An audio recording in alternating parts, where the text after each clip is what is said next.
Old is gold में आपका मैं स्वागत करता हूँ। और देखिए, आपको देख के ही मेरे को हंसी आ जाती है, क्योंकि आप मेरे को देख रहे हो। ये भी कोई बात हुई। हाँ, स्वास्थ्य संबंधी चर्चा में मैं आपको जो बातें अब तक किसी ने नहीं बताई या आपको मालूम नहीं, सिर्फ उसी की चर्चा करूँगा। एक दवाई का वीडियो बनाना, उसको तो कोई भी बना देगा, उस पढ़ करके कोई भी डॉक्टर बोल देगा, वो तो जैसा है वैसा ही रहेगा। जो एक किताब में, जैसे मान लीजिए नक्सोमिका है, वो एक किताब में उसका जो रूप दिया है वही हर किताब के अंदर मिलेगा, कोई अलग चीज़ नहीं मिलेगी। लेकिन कुछ ऐसी चीज़ें हैं जो दवा खाने वाले को, दवा देने वाले को और परिस्थितियों के अंदर एक प्रश्न चिन्ह कि मैं अब क्या करूं। अब मैं इसके आपको बताता हूं कि देखो, होम्योपैथिक के अंदर सबसे बाद में आदमी पहुंचता है, पहले सारे पापड़ बेलता है। अब मान लीजिए कोई बीमारी क्यों न हो,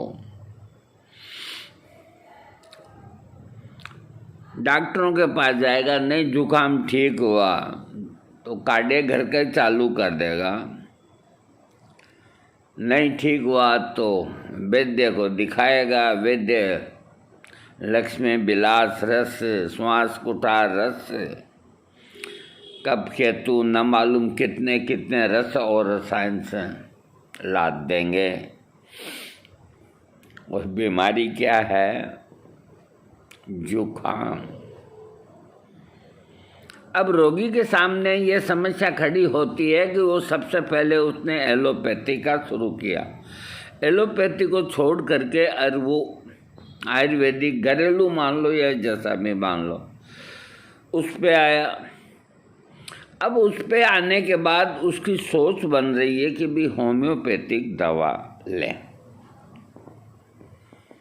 तो उसके दिमाग में प्रश्न चिन्ह है कि इसके पहले ये दवाएं ली, डॉक्टर को अगर बताएंगे तो वो मना कर देगा। और उन दवाओं के ऊपर इसको अगर लेते हैं होम्योपैथी को, कल को तकलीफ हो गई तो वो कहते हैं कि जो ज़्यादा पढ़ा लिखा आदमी होता है ना, वो भी एक दुखदाई होता है। आदमी को होशियार जरूर होना चाहिए, लेकिन बहुत ज़्यादा होशियार नहीं होना चाहिए। तो आखिर वो अगर पूछ भी लेता है या नहीं पूछ पाता है, इस चक्कर में वो दवा लेता है, नहीं भी लेता है, या वो क्या करता है कि जैसे होम्योपैथिक ले आया तो पहले दिन जैसे 4 खुराक है तो वो एक ही लेगा। मैं आपको ऐसी ऐसी बातें बताऊंगा जो वास्तव में आम आदमी के ऊपर गुजर रही है, उन डॉक्टरों के ऊपर नहीं गुजर रही। वो तो लिख करके फ्री, लेकिन हम फ्री नहीं कभी भी। हमें तो बाबा ने कह रखा कि तुम फ्री रहो ही मत, कुछ न कुछ जिसको जो जितना समझ सकता है उसको समझाने की कोशिश करो। उनका यही आदेश है। तो इस तरह के जो भी पेशेंट है उनको मैं कहता हूँ कि वो चाहे एलोपैथिक दवाई ली, चाहे आयुर्वेदिक ली, चाहे कोई सी भी ली, और उसको लाभ नहीं मिलता है और वो होम्योपैथिक में आता है, तो डॉक्टर को भी बोल सकते हो कि हमने बहुत दवाइयाँ खाई, तो वो नक्सोमिका दे करके और जो आपने अंट संट 2-4 महीने में दवाइयाँ खाई उनको बेअसर करके आपके शरीर को एकदम क्लीन कर देगा और फिर आपके लक्षण के हिसाब से आपको दवाई देगा और आप ठीक हो जाएंगे।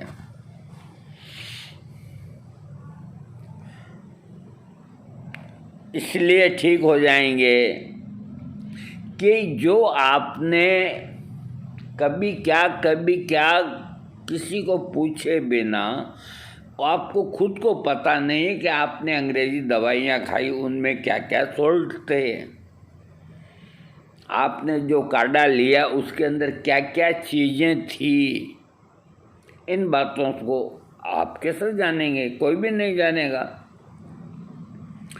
तो ये एक व्यवस्था होम्योपैथिक के अंदर है और आयुर्वेद के अंदर भी है, वो भी मैं आपको बताऊंगा।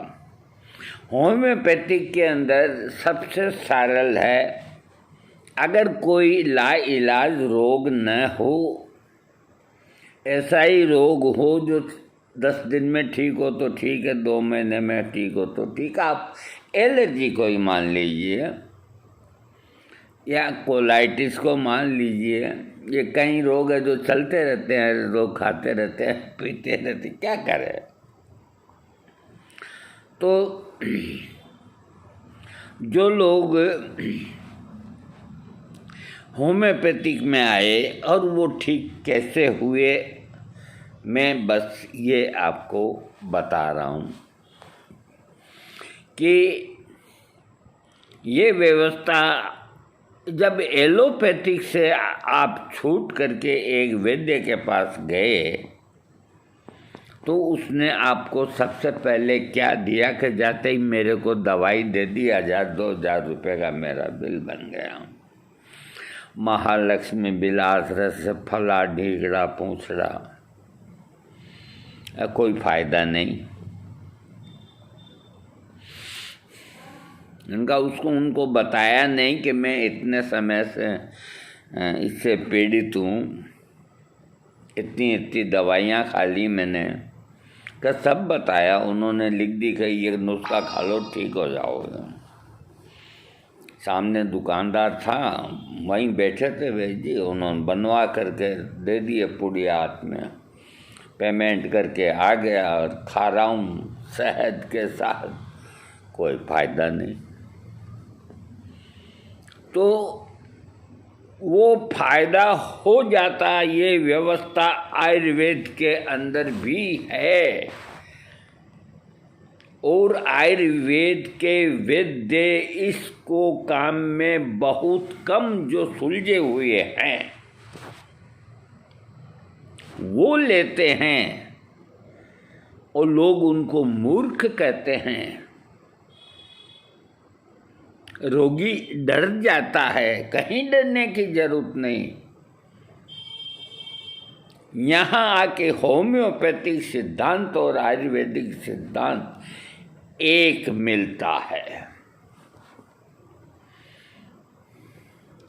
होम्योपैथिक के अंदर नक्स भूमिका की 5-6 खुराक दे करके और उसने जितने भी जड़ी बूटियाँ या कोई सॉल्ट से एलोपैथिक के और के जो भी खाए हैं वो उन सबको ख़त्म कर देगी और आपका शरीर वैसा हो जाएगा जैसे कि आप अभी आपको जुकाम लगा है और जो लक्षण आपके सामने है उसके लक्षण पे आपको डॉक्टर दवाई देगा होम्योपैथिक, आप उससे ठीक होंगे। तो ठीक इसलिए होंगे आप कि उसने पहले आपके शरीर को कंचन किया। आपका जो शरीर पे मेल जमा हुआ था उसको साफ किया। आपने अज्ञानतावश न मालूम क्या क्या खाया, उनका जब कोई नामकरण नहीं, तो उन सबको मटिया मेट किया। किसने किया? होम्योपैथिक चिकित्सा ने, उस डॉक्टर ने नक्स भूमिका दे करके। अब चाहे 7 दिन तक 200 पोटेंसी रात को दे दो और चाहे 4 दिन तक 1,000 पोटेंसी दे दो, जहाँ इस तरह का इतिहास मिले। अगर आपके पास कोई रोगी आया कि मेरे को तो ये तकलीफ कल ही हुई, मैं तो कभी दवाई नहीं खाई, तो ऐसे व्यक्ति को भूल के भी नक्स भूमिका नहीं दें, उसे नुकसान हो जाएगा। तो होम्योपैथिक में जो सुलझे हुए डॉक्टर हैं वो सब है जो पहले शरीर को नीट एंड क्लीन करते हैं। मैं यूट्यूब के अंदर 5 साल से हूँ। अब क्या होता है कि खरबूजे को देखे खरबूजा रंग बदलता है, खरबूजे को देखे खरबूजा रंग बदलता है।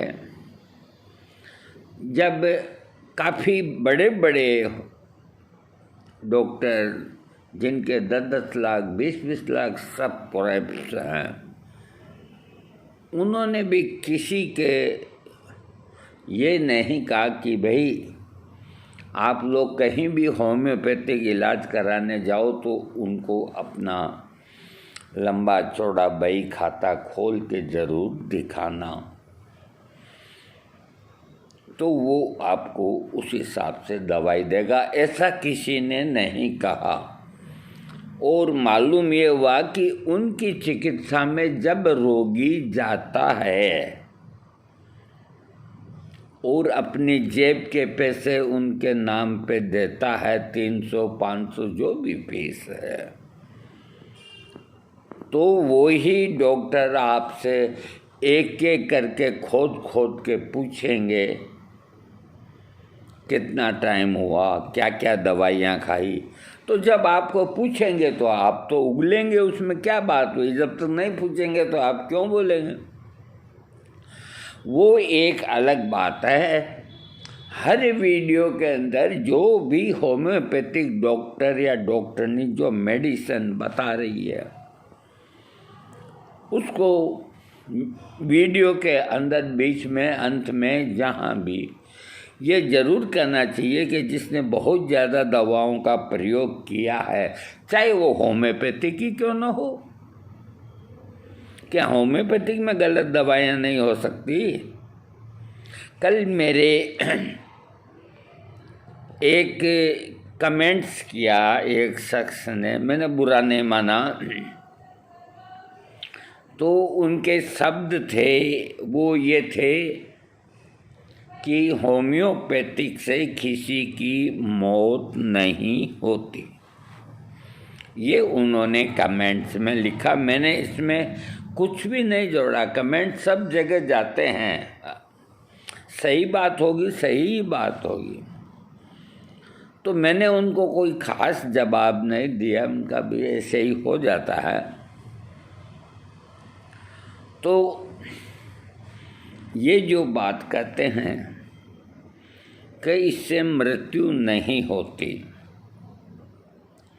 तो कोई आदमी बिल्कुल उसका जीव निकल जाए, प्राण पखेरु उड़ जाए, वो अच्छा है क्या? नहीं है ना। इससे मृत्यु होती है या नहीं होती है, ये तो आगे का विषय है। उसके पहले जिस तरह आजकल ये पेटेंट्स का चलन हुआ है, ये होम्योपैथी को ले डूबेंगे। पुरानी किताबों के अंदर जो मिक्सचर देखते हैं, डॉक्टरों का कॉम्बिनेशन देखते हैं, 1 से 28 है और है 1 से 89 रेख वेग का है, डॉक्टर सुसलर का 1 से 28 है, सबका अपना अपना है। लेकिन उनके अंदर बहुत लिमिट की और सीमित पोटेंसी के हिसाब से उन्होंने वो बना के आप लोगों को दिया। तो अब सवाल ये होता है कि जो दवा आपको दी जाएगी और आपने बहुत सी दवाइयाँ खा रखी है, हाँ, मैं पहले इसको क्लियर कर दूँ, इसको तो मैं बता दूँगा। हाँ, आयुर्वेद के अंदर जितने पुराने डॉक्टर चिकित्सक हैं, कोई आयुर्वेदाचार्य है, किसी को क्या डिग्री है, किसी को योग्यता अनुसार, और आयुर्वेद के चलन बहुत है, आयुर्वेद के अंदर कोई कमी नहीं। इतनी दवाइयाँ हैं, क्योंकि मेरा वास्ता पड़ा है इसलिए, और दुकानों पे भी मैं देखता हूँ किसके यहाँ क्या नया प्रोडक्ट आया है या क्या आया है, जबकि आम आदमी का ये मतलब नहीं होता। निगाह चारों तरफ रखनी चाहिए। जो चारों तरफ निगाह रख कर के चलेगा तो वो जीवन में मात नहीं खाएगा। और एक ही तरफ चलेगा तो वो अगर कुएं में उतर गया तो तुम भी उतर गया। तो आयुर्वेद के अंदर अगर कोई भी रोगी जाता है कि मेरे को पुराना जुकाम है या मेरे को कफ की बीमारी है, या ये इस चीज़ का एक बहुत ध्यान रखे, चाहे आयुर्वेद हो चाहे होम्योपैथिक हो, कि रोगी आपके पास कोई मरणासन स्थिति का, कैंसर या किडनी का या इस तरह घातक लीवर संबंधित, देखो अपने हाथ पांव सभी को बचाने चाहिए, अपने हाथ पांव सभी को बचाने चाहिए। अरे मैंने देखा कि जब रोगी सीरियस होता है और एक डॉक्टर जो एलोपैथिक का है उसके घर जाते हैं, वो प्राइवेट है, उसके घर जाते हैं तो वो इतना जल्दी कहता है कि आप जिसमें ठेले पे या कार में ले गए हो, इनको जल्दी हॉस्पिटल ले जाओ, जल्दी हॉस्पिटल। तो सब अपने अपने हाथ पांव बचाते हैं। तो रोगी का इतिहास जानना अति आवश्यक है, वैद्य हो चाहे कोई हो। तो अगर इस तरह का कोई गंभीर रोग नहीं है, बाकी हैं, तो अच्छे वैद्य को पहले उसके उदर की शुद्धि करनी चाहिए पेशेंट की। अगर उसकी उदर की शुद्धि न हुई तो वो कितनी महंगी से भी महंगी दवाई अगर महीनों तक उस रोगी को देगा वैद्य, वो ठीक नहीं होगा। इस वजह से ठीक नहीं हो रहे हैं। तो जो कुशल वैद्य, अरे अपने दादी नानी माँ की बात करो, ये वैद्य तो अब पढ़ लिख करके हो गए। दादी नानी माँ जब कोई जाता है उनके पास, क्या मेरा ये पेट की बीमारी है, दुखता है 4-5 महीने से, अरे तो क्या कहती, अरे बेटा ठीक हो जाएगा, पहले पेट साफ कर ले, अंदर जा कर के और एक मुट्ठी कोई चीज़ ला कर के, क्या ये पानी की मटकी है, पी ले इसको, सुबह 3-4 दफ़ा दस्त लगेगी, फिर आ जाना, मैं तेरे को दवाई लिख दूँगी। 80 साल की वृद्ध औरत, और वो क्या देती थी, हमें उस चीज़ का उस वक़्त मालूम नहीं था, हम बच्चे थे, क्या देती थी, वो सनाई देती थी। और सनाई को जो देसी लोग हैं उसको सोनामुखी के नाम से पुकारते हैं। तो कहीं भी ऐसी बात चल जाए कि कब्जी कब्जी, अरे कब्जी होगी तो सोनामुखी की फक्की ले लो।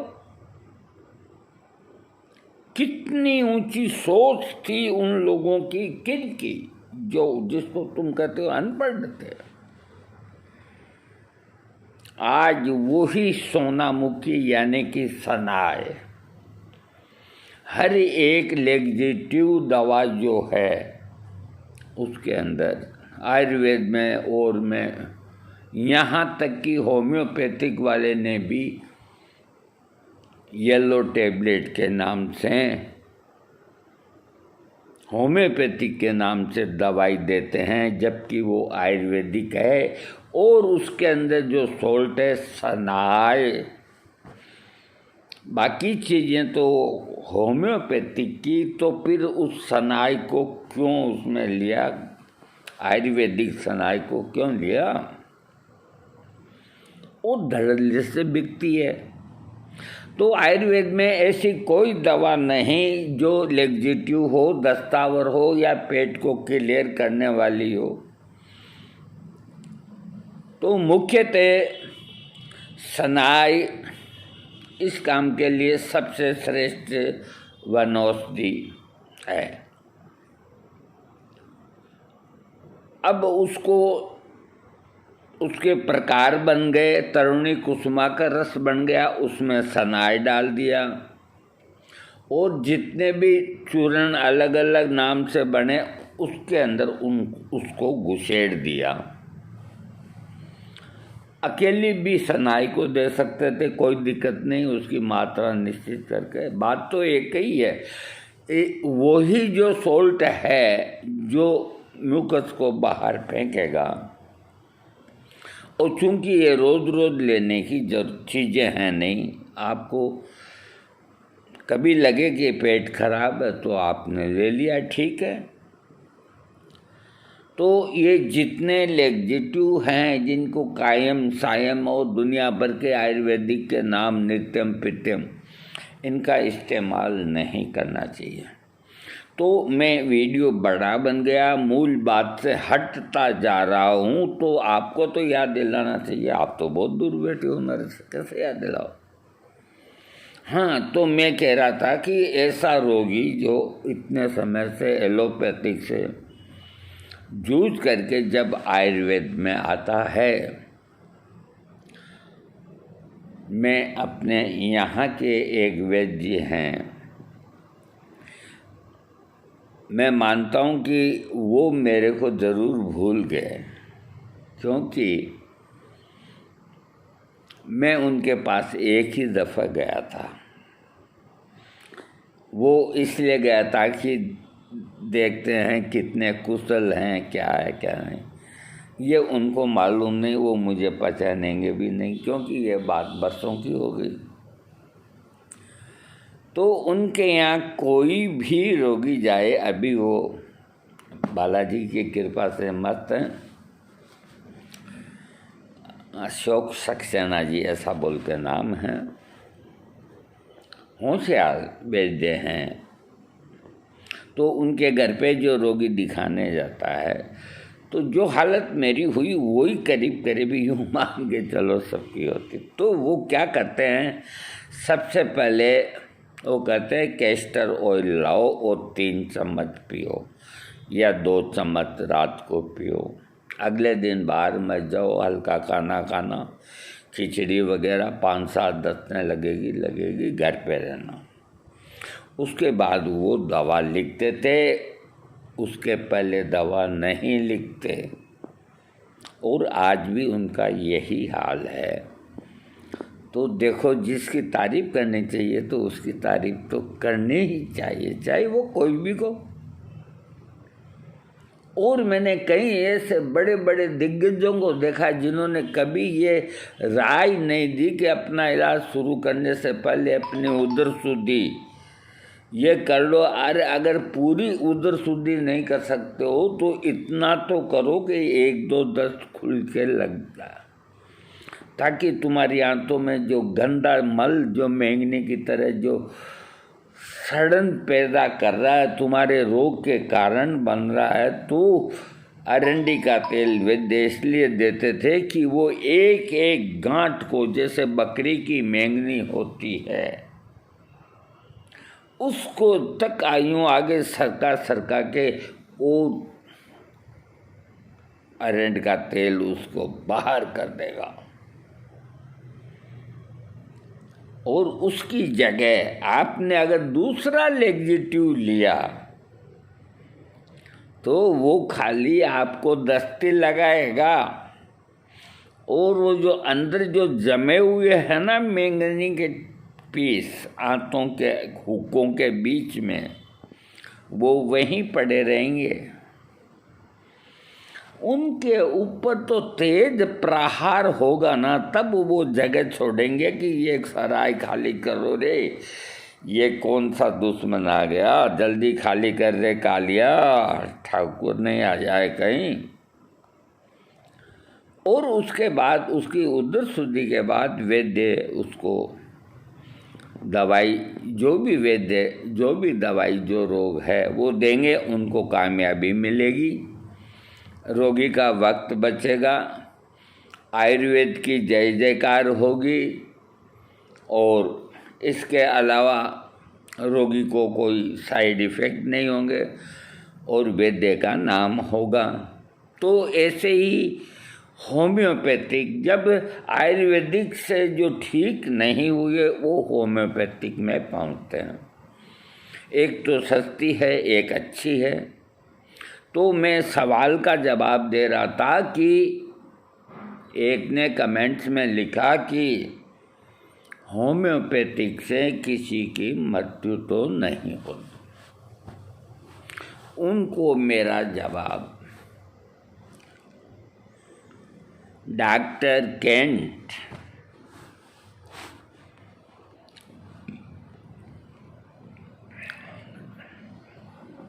अपने व्याख्यान में कहते हैं कि कोई नौसिख या होम्योपैथिक डॉक्टर, नौसिख या ये शब्द पहले काम में आता था, अनट्रेंड, यूँ मान के चलो अनट्रेंड डॉक्टर है लेकिन ज्ञान नहीं, या ऐसा जैसा भी आप समझो। तो डॉक्टर केंट ने लिखा है अपने व्याख्यान में कि कोई अनट्रेंड होम्योपैथिक डॉक्टर अगर किसी रोगी को पूरा इतिहास जाने बिना अगर उसको हाई पोटेंसी, यानी कि हाई पोटेंसी का मतलब 1000 पावर से, 1000 पावर हाई पोटेंसी आ गई, 10 आ गई, 50 लाख आ गई, 1 लाख आ गई, सब हाई हाई है, 200 तक ऐसी बात नहीं, मध्यम होती है 200, और 30 में तो कोई विचारने की बात नहीं। तो केंट साहब ने कहा कि इस तरह अगर गलती से पूरी चीज़ जाने न पहचाने और कोई होम्योपैथिक डॉक्टर किसी रोगी को कोई भी दवा अगर हाई पोटेंसी 1000 10,000 में दे दी है, तो उसकी तकलीफ़ इतनी बढ़ेगी, या उन्होंने फिर यूँ कहा कि अगर मेरे को कोई दे दे इस तरह से, तो उसकी तकलीफ़ इतनी बढ़ेगी जिसने इस तरह दवाई खाई है, कि वो कहते हैं कि उससे तो कुछ निगरोज आकर के और भालों से, तीर कमान से और हथियारों से गोद गोद के मार दे। ये डॉक्टर केंट ने कहा है। हाई पोटेंसी का प्रयोग बहुत सोच समझ के करना है, और आजकल जितने पेटेंट आए हैं ना, सबके ऊपर आंख बंद के हाई पोटेंसी का प्रयोग हो रहा है। तो ये भी ठीक नहीं। हाई पोटेंसी के मैं भी पक्ष में हूँ, लेकिन हाई पोटेंसी को बहुत सोच समझ करके और देनी चाहिए। और खुलासा ये कर देता हूँ वीडियो ख़त्म करने के पहले कि आप होम्योपैथिक के दवा के साथ कोई भी चिकित्सा की दवा ले सकते हैं, या कोई भी चिकित्सा के अंदर आप हैं होम्योपैथिक लेना चाहें आप ले सकते हैं। अपने डॉक्टर को इतिहास बताएं, पहले अपने बॉडी को जो भी तकलीफ़ है न्यूट्रल करें, न्यूट्रल करने के बाद में डॉक्टर की दवा खाएं, आप ठीक हो जाएंगे। वीडियो सब्सक्राइब करें।